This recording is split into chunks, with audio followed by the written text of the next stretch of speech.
بسم الله الرحمن الرحيم نحمده ونصلي على رسوله الكريم أما بعد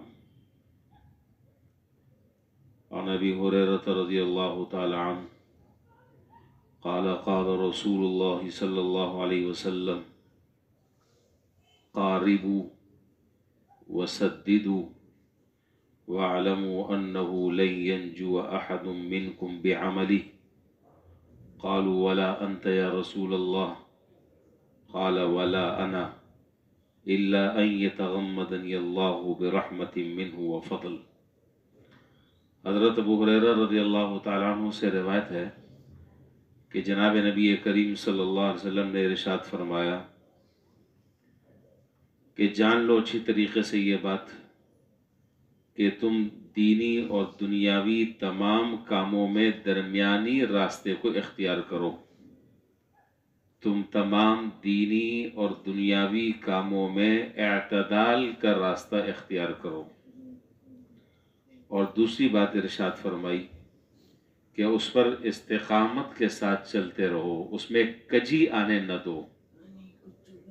پھر فرمایا کہ یہ بات بھی اچھی طرح جان لو کہ تم میں سے کوئی آدمی بھی اپنے عمل کی وجہ سے قیامت کے دن نجات نہیں پا سکتا۔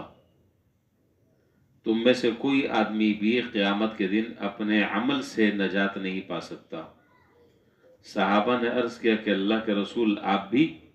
فرمایا کہ ہاں میں بھی، مگر یہ کہ اللہ تعالیٰ اپنی رحمت میں چھپا لے اور اللہ اپنے فضل میں شامل فرما دے۔ حدیث کے پہلے حصے میں جناب نبی کریم صلی اللہ علیہ وسلم نے دینی اور دنیاوی امور میں کامیابی کے لیے دو عظیم اصول بیان فرمائے۔ نمبر 1، اعتدال کا راستہ اختیار کرنا چاہیے، اور نمبر 2، استقامت کے ساتھ دین پر چلنا چاہیے۔ بسا اوقات جب آدمی کو اللہ تعالیٰ ان دونوں باتوں کی توفیق عطا فرما دیتے ہیں، اور اللہ تعالیٰ توفیق دے دیں تو بہت بڑا عمل ہے، یہ بہت بڑا کام ہے، یہ معمولی کام نہیں ہے۔ اگر کسی شخص کے مزاج میں اعتدال پیدا ہو جائے، عبادات میں، معاملات میں، معاشرت میں، عقیدے میں، تو یہ تو تمام کے تمام اعمال کی روح ہے۔ اس لیے کہ ہم جس اسلام کو مانتے ہیں اس میں افراط اور تفریط نہیں ہے، اس میں رہبانیت نہیں ہے، اس میں بیلنس ہے۔ اللہ کے حق ادا کرنے کا جب موقع ہو تو اعتدال، اور بندوں کے حق ادا کرنے کا جب موقع ہو تو اس میں اعتدال۔ کسی طرف جھکاؤ ایسا کہ دوسرے کا حق پامال ہونے لگے، شریعت اس کی اجازت نہیں دیتی۔ بیلنس دونوں کے درمیان، اس کو اعتدال کہتے ہیں۔ اور استقامت کے ساتھ آدمی جو ہے وہ چلتا رہے، تو جب اللہ تعالیٰ کسی بندے کو یہ توفیق دے دیتے ہیں کہ اعتدال اس کے مزاج کا حصہ بن جاتا ہے، اس کی طبیعت ثانیہ بن جاتی ہے، اور استقامت کے ساتھ وہ دین پر چلنے لگتا ہے، تو اس سے بسا اوقات ایک خرابی پیدا ہوتی ہے، جس کو اس حدیث کے اگلے جملے میں ارشاد فرمایا۔ وہ کیا چیز پیدا ہوتی ہے؟ وہ پیدا ہوتی ہے بسا اوقات، میں عرض کر رہا ہوں، ہر ایک کے بارے میں نہیں کہہ رہا، بسا اوقات وہ چیز پیدا ہوتی ہے جو انتہائی خطرناک مہلک ہے۔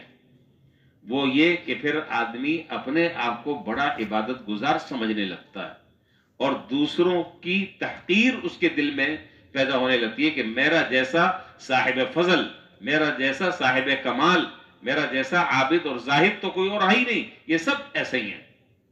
یہ خدا نہ خواستہ، اللہ نہ کرے، اللہ نہ کرے، یہ بات جس دن دل میں پیدا ہو گئی، سمجھ لیں کہ تمہارا زوال شروع ہو گیا، تم نے واپسی کا سفر شروع کر دیا۔ تو جناب نبی کریم صلی اللہ علیہ وسلم نے ان دو باتوں کے ارشاد فرمانے کے بعد اگلا جو جملہ ارشاد فرمایا، وہ اسی بات کا شبہ پیدا ہو سکتا تھا ذہن میں اور دماغ میں، اس کو جڑ سے ختم کر دیا۔ فرمایا کہ دیکھو اچھی طرح یہ بات سمجھ لو کہ تم میں سے کوئی آدمی بھی اپنے عمل سے نجات نہیں پا سکتا۔ ہم جو کچھ بھی کر رہے ہیں، جن اعمال کی بھی اللہ تعالیٰ کی طرف سے ہمیں توفیق ہو رہی ہے، یہ اللہ کا فضل ہے۔ یہ عصر کی نماز پڑھنے کے لیے میں اور آپ نہیں آئے، کتنے سارے ایسے لوگ ہیں مسجد سے سامنے سے گزر رہے ہیں، اندر آنے کی توفیق نہیں ہوئی. تو اس میں نہ میرا کمال ہے نہ آپ کا کمال ہے، یہ اللہ کا فضل، اللہ کا احسان، اللہ کی رحمت ہے کہ اللہ نے دل میں توفیق دے دی اور اللہ نے ہمارے ساتھ خیر کا معاملہ فرمایا، تو اللہ تعالیٰ نے یہاں اپنے گھر میں آنے کی توفیق دے دی. اس لیے آدمی کو اپنی اس عبادت پر اور اس عمل پر گھمنڈ میں مبتلا نہیں ہونا چاہیے، اور جو آدمی نہیں کر پا رہا اس کو حقارت کی نگاہ سے نہیں دیکھنا چاہیے، بلکہ وہ تو ایک مریض ہے، اور مریض کی تحقیر نہیں ہوتی بلکہ مریض کے ساتھ تو ہمدردی ہوتی ہے. اس کے لیے تو دل سے دعا کرنی چاہیے کہ جو بیچارے مسجد سے دور ہیں اللہ تعالیٰ ان کو بھی توفیق عطا فرما دیں. پتہ نہیں کن مجبوریوں میں بیچارے پھنسے ہوئے ہیں اور اتنے بڑے فرائض سے بیچارے غافل ہیں، جہنم کی آگ کی طرف بڑھتے ہی جا رہے ہیں. اللہ تعالیٰ ان کو بھی توفیق دے دے اور جہنم سے بچا لے. یہ طریقہ ہے حضرات انبیاء علیہ السلام کا. تو ایک بات یہ فرمائے کہ میں بھی اپنے عمل سے نجات نہیں پا سکتا. اب آپ اندازہ لگائیں، پوری امت کے اعمال ایک پلڑے میں رکھ دیے جائیں اور جناب نبی کریم صلی اللہ علیہ وسلم کا عمل دوسرے پلڑے میں رکھ دیے جائے، برابر ہو سکتا؟ نہیں ہو سکتا. دوسرے پلڑے میں بڑے بڑے زاہد ہوں، بڑے بڑے عابد ہوں، بڑے بڑے صلحاء ہوں، بڑے بڑے وقت کے جنید بغدادی اور شبلی نعمانی ہوں، لیکن جناب نبی کریم صلی اللہ علیہ وسلم کے گرد کو نہیں پہنچ سکتے، خاک کو نہیں پہنچ سکتے. تو آپ نے فرمایا کہ میں بھی اپنے عمل سے نجات نہیں پا سکتا، ہاں الا ان یتغمدنی اللہ برحمتی، اللہ تعالیٰ مجھے اپنے رحمت میں چھپا لے اور اللہ اپنے فضل کا معاملہ فرما دے تو یہ اور بات ہے. تو اس لیے معلوم یہ ہوا کہ اگر آخرت میں نجات ملے گی تو اللہ کے فضل سے ملے گی، عمل سے کسی کو بھی نجات نہیں مل سکتی، عمل سے کوئی آدمی بھی نجات نہیں پا سکتا، اللہ کے فضل سے اس کو نجات ملے گی. ایک بات تو یہ ہو گئی. دوسری بات یہ ہے کہ اس حدیث میں دو باتیں ارشاد فرمائی. ایک تو تمام کے تمام معاملات میں اعتدال، عقائد میں، عبادات میں، معاملات میں، معاشرت میں، اخلاقیات میں اعتدال کا راستہ آدمی نے چھوڑے. اور دوسرا دین پر استقامت، یہ بہت بڑی چیز ہے. اور خاص طور پر میں دو موقع آپ کے سامنے میں ذکر کر رہا ہوں. میں نے تو بہت دیکھا ہے اور دیکھتا جا رہا ہوں، آپ بھی دیکھیے گا. اور یہ بات میری اگر کسی وقت یاد آ جائے تو شاید ہو سکتا ہے کہ آپ کہہ دیں گے کہ کسی آدمی نے کوئی بات بتائی تھی. جب فتنوں کا زمانہ